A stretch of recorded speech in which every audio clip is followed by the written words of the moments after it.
Sooners. We facing off LSU in the equal semifinal. Coach, if you want to start with a short opening statement on kind of preparation since Selection Sunday and getting to Atlanta, and then go right into questions. Sure. No, we're happy to be here. We've had great work back at home. From day one, we put together a schedule that we thought would put our team in the best position to play our very best ball, and our players have responded well. Staff has. I think we've had a great plan. Excited about the work that we've had, and we're certainly excited to get here to Atlanta and get game week started. All right, go ahead and go for questions. All right, right here. Did everyone travel, and what would be available? Everyone did travel, and the availability of the three guys that you mentioned or that have been in question, those guys won't play. So, just to clarify, so Ramondre Stevenson, Ronnie Perkins, Tracy Bridges will not play? They will not play. Last week when that Larry injury, can you kind of let us know when he gets available this season? Yeah, he got hurt in practice. Right now, our expectation is that he would not play, but we'll see how the week goes on. What can you tell us about why those guys won't play? I don't want to air guys' dirty laundry out. You guys know me well enough like that, so they get that enough in this world. So they won't be available to play. What can you? I mean, Ronnie's been so important to you guys in terms of passion. When you run this guy for what kinds of things can you do to make up for that? What can you do? Well, we're not a one-man show up front. I haven't been all year. Ronnie's been a good player for us, but we've got a lot of good players up there. We've recruited a lot of good players. We've developed a lot of players. Our production, if you look at the front, has been pretty even across the board, and we've gotten it from a lot of different players. Several games you go back and look, and several of the games where we had a ton of sacks or a ton of pressures, and rarely were they just coming from one person. And so it's no different than a guy getting hurt first play of the game. This way you're able to prepare for it a little bit. I'm not going to go into great detail of what our plan is, but I'm confident in the guys that we have and pressure we've been able to force this year, and hopefully we can do it again. So they possibly being out Justin Royals for previously. What have you seen out of Justin so far this season that has given you confidence in replacing him?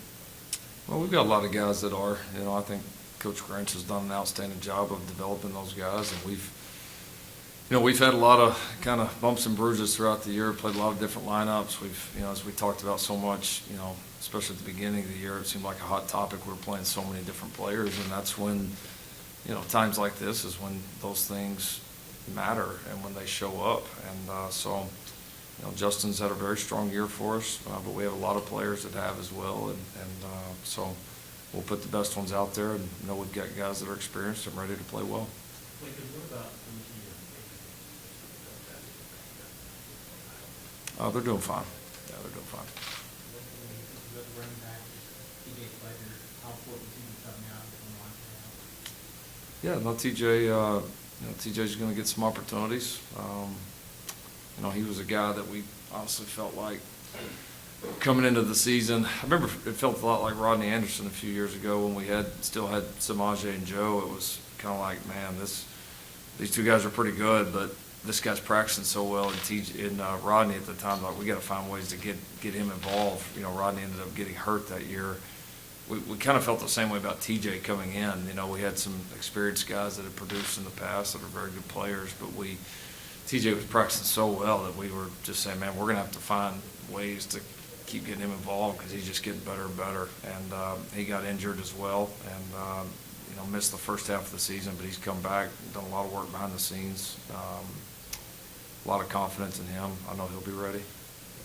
I know you mentioned that when Baker had his illness in 2017, you personally weren't overly worried that it was going to affect you guys too bad, but this is the third year in a row where, with Marquise last year, there's sort of been some personnel changes or quirks that we could hold against game plan and what you guys do as far as scheming and things like that. Honestly, in a way, this one's easier because you know. Yeah, and it's always tough, you know, and you've got to plan, you got to have contingencies. I mean, that's our job. But certainly the more time you have to prepare for it, you know, at any point, the easier that it is. So I'm confident in the players we have, and I'm confident in the staff that we have, that we'll have a group out there that's ready to play, and a scheme that'll give us a great chance to play well. You mentioned, I think, that all of those guys did travel with the team. Was that a decision that you had to make in terms of whether they would get at home? It was. Yeah, it was.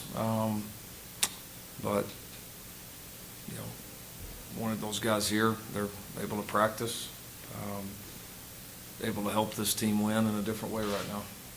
How do you utilize those guys in practice and things like that? And do some preferences? They give us great preparation on both sides of the ball. You know, it's having good players on any part of your football team anywhere can be an advantage. And those guys won't play for us Saturday, but they can do a lot of things, you know, offensively, defensively, giving looks, special teams. So, again, they've got to find a way to help this team win, and it won't be on Saturday, but they can certainly help us here through the week. Any comparison to any team you played from what you've seen from LSU on film? Have they done anything similar to anybody you faced?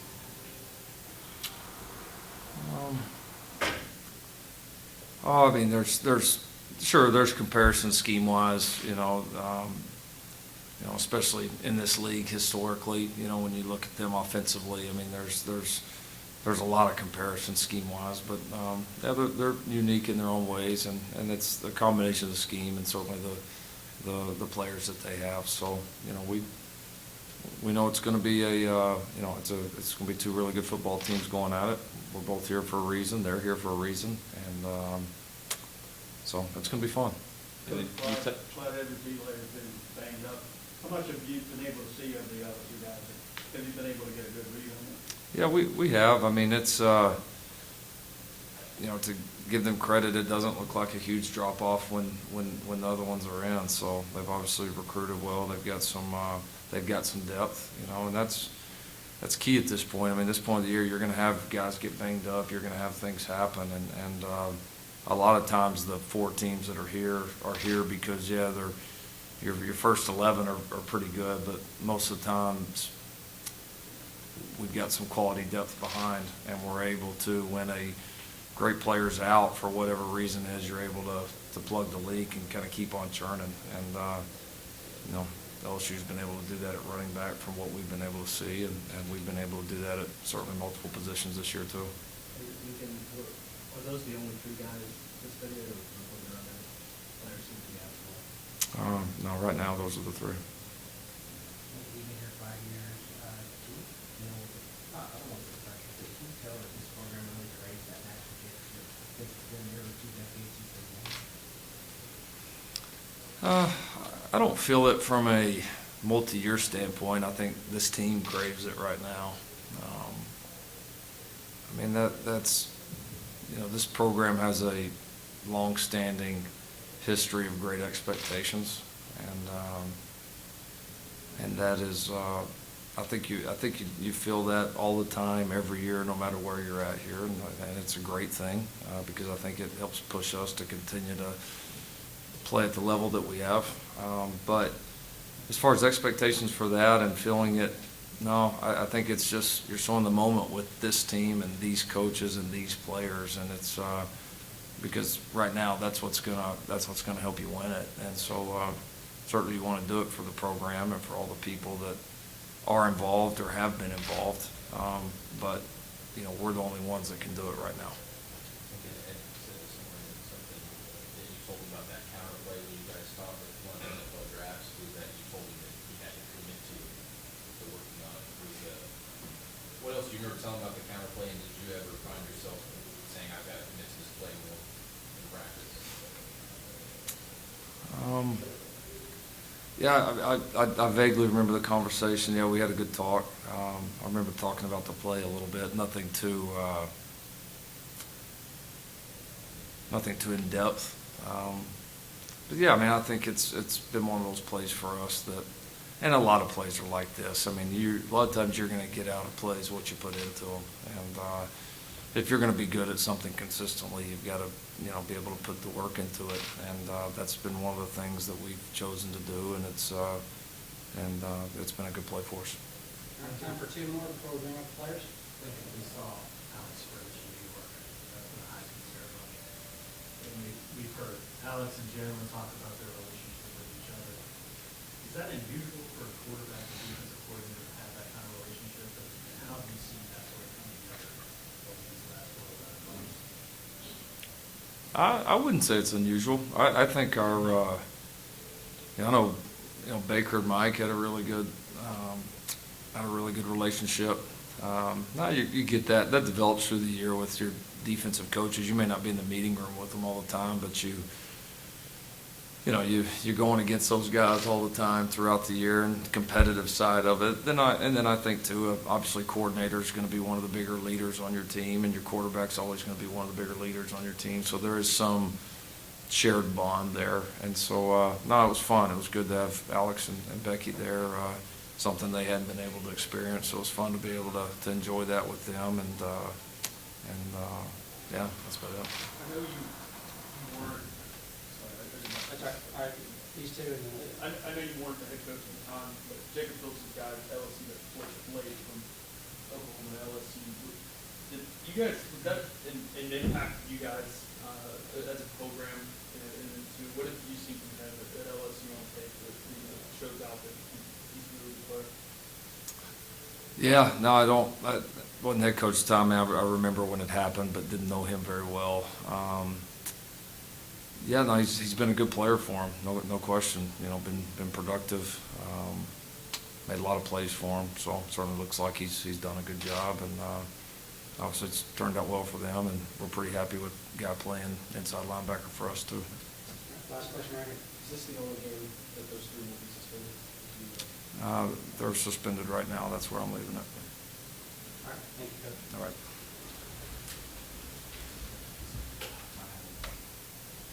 I mean,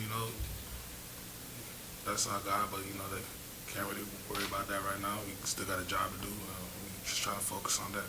Are you confident in other guys who will be playing this game? Definitely got the most confident in our group. There's opportunity, we got to step up, and, we're just going to do what we got to do. As a leader of, this defensive line, how much do you have to have conversations with some of the other guys in terms of stepping up? The guys already know what the deal is, with us. We know the standard that we have for us and as a group, and, despite what happens, we know what we got to do, and the primary thing is just focusing on the task at hand and make sure we play our best ball. No, specifically, what Jalen Redmond, what kind of growth have you seen from him this season? Well, I've definitely seen a lot of growth. I just see a guy that made the most out of his opportunities and definitely stepped up for us. He's a guy that's definitely really played big. When we needed him the most, and just happy to see him develop as a player, but also as a person, just to see kind of see all the opportunities that he has in front of him start to present himself. It's a good thing to see. Because of his pass rushing ability, that he'd be a guy that could play a pretty significant role? Definitely, but all the guys, we got so many guys on that defensive line that just waiting for that opportunity, and like I said, it presented himself, and guys are hungry, and again, guys are gonna step up and make it most out of opportunities. What have you guys seen from that LSU offensive line specifically? Solid group of guys, play well together, well coached, and guys that want to do their job. It's credit to them. How is Ronnie handling what happened? He's, like I said, he traveled with you guys. How's he handling? That's not really for me to speak about, but he's doing fine. Have you guys felt, when you talk to him being an older guy and being a little bit younger, just sort of kind of be there for him?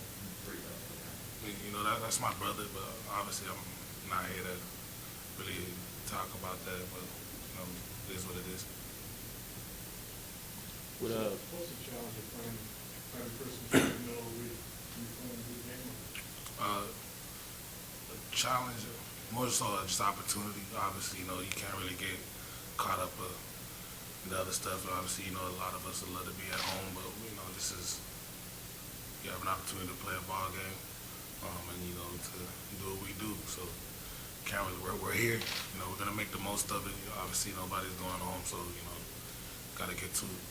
Now, because of the way the calendar falls this year, and how it gets so compressed, does this feel different, the bowl prep this year versus some of the other ones you've been through? I wouldn't really say that, just because we knew what it was. Just, you know, once we got into playoff ball, and we just knew it again, you know, this is a business trip, and, you know, you got to approach it as such, you know, and we just know that we're here for, you know, one thing, and it's to play ball. What have you seen out of Joe Burrow? What's kind of, when you watch him on film, what's kind of made him, you know, be a Heisman Trophy winner? I mean, you know, he's a playmaker.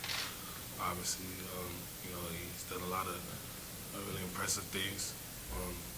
So, again, you know, the primary thing is just trying to focus on what we can do and how we can have an impact, and just focus on playing our best ball. You know, he's a great player. Obviously, you know, the film shows that, but you know, you got to play.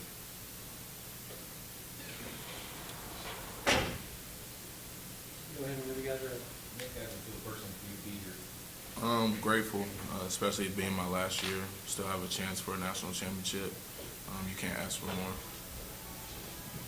Nick, you've been part of a lot of these bowl preps. How different is this because of the way the calendar and schedule falls this time as far as the timeline being compressed? It definitely got on us quicker than normal. Normally we go home, but we understood what we're trying to do, and just also the approach we took this year as a team has been a little bit different, and I think it will benefit us in the game. Do you feel like it's easier maybe to maintain some offensive rhythm given the last game 3 weeks ago versus 4 or 5? No, not really. Obviously, we finally got that continuity throughout the whole season, but the weeks off, like you mentioned, could be difficult, but I just think it's about how you approach the game. We've been focusing on certain things, like loose ends that we could fix as an offense, as a team as a whole. So I think just focusing on how you can get better during that stretch will translate into the game.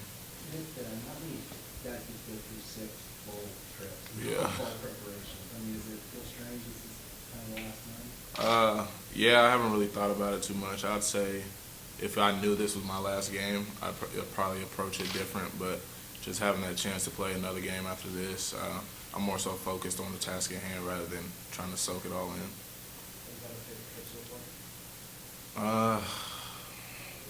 Either Sugar Bowl or the Rose Bowl was pretty fun. Those two are probably my top two, for sure. For different reasons, probably New Orleans for the food, and then Rose Bowl. I'd never been to California before, and the weather was so nice out there too.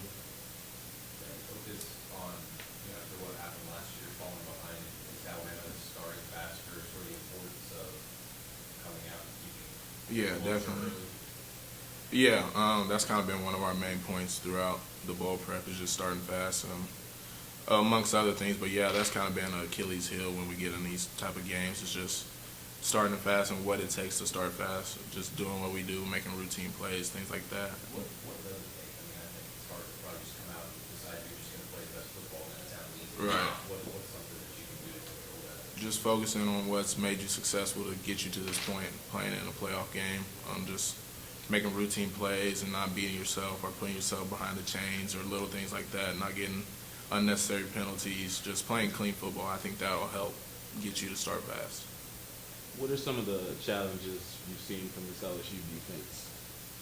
They got great personnel. They got good players on that side. They're not gonna just mess around and disguise too much. They're just gonna try and beat you man on man, say they're better than you, and they got a lot of good players, so it'll be a good matchup. Nick, what do you see from number 24 on LSU's defense? He's a freshman. Yeah, got some length to him, a little bit lighter, but I mean he's a good player. He's on their team for a reason. If he's out there, we're just gonna play whoever's in front of us. Nick, you mentioned the food in New Orleans. If you get back there, what's your favorite? I was at Cafe Du Monde all the time.